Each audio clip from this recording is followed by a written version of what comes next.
On va voir maintenant comment ajouter les cas de chargement, c'est-à-dire les charges permanentes, les charges d'exploitation, ainsi de suite.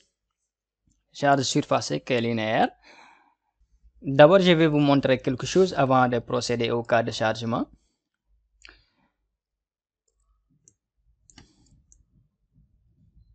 Ici, par exemple, je sais que sur ce projet, je sais que le PHR plus 1 et le PHR plus 2 ont la même configuration, ont les mêmes types de panneaux, par exemple.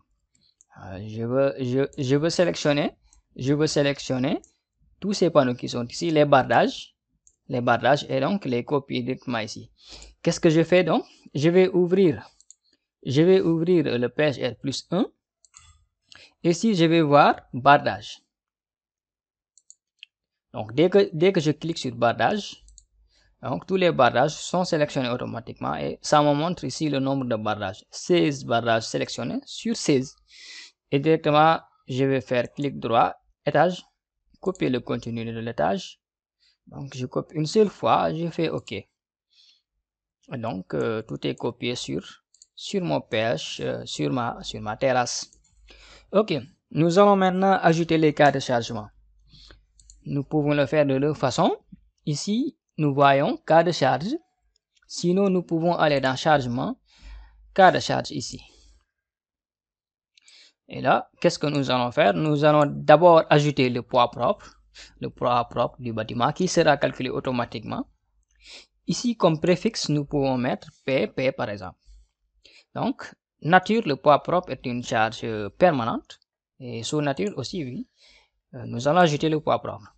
Et comme nom, nous pouvons, si nous voulons, écrire poids propre.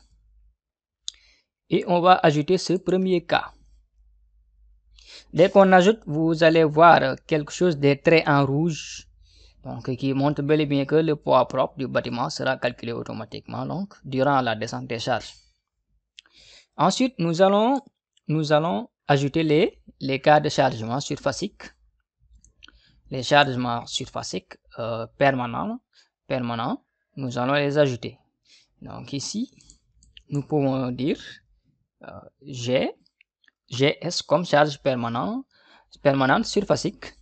Et sous nature ici, nous allons seulement prendre la case vide. Et ce sont des charges permanentes. Et ici, nous pouvons mettre, si nous voulons, G surfacique.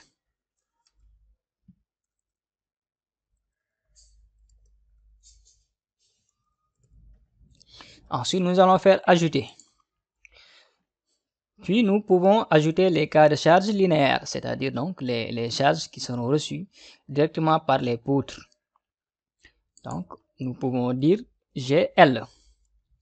Et là, au lieu de G surfacique, nous allons dire G linéaire ou G linéique. Donc, G linéaire. Oui, bien sûr, ce sont aussi des charges permanentes. Nous allons laisser comme ça et nous allons ajouter. Nous allons ensuite ajouter les charges d'exploitation. Q. Nous pouvons faire Q et ensuite là, si nous voulons, nous pouvons faire Q. Seulement, si nous voulons aussi, nous pouvons écrire exploitation. Donc, pour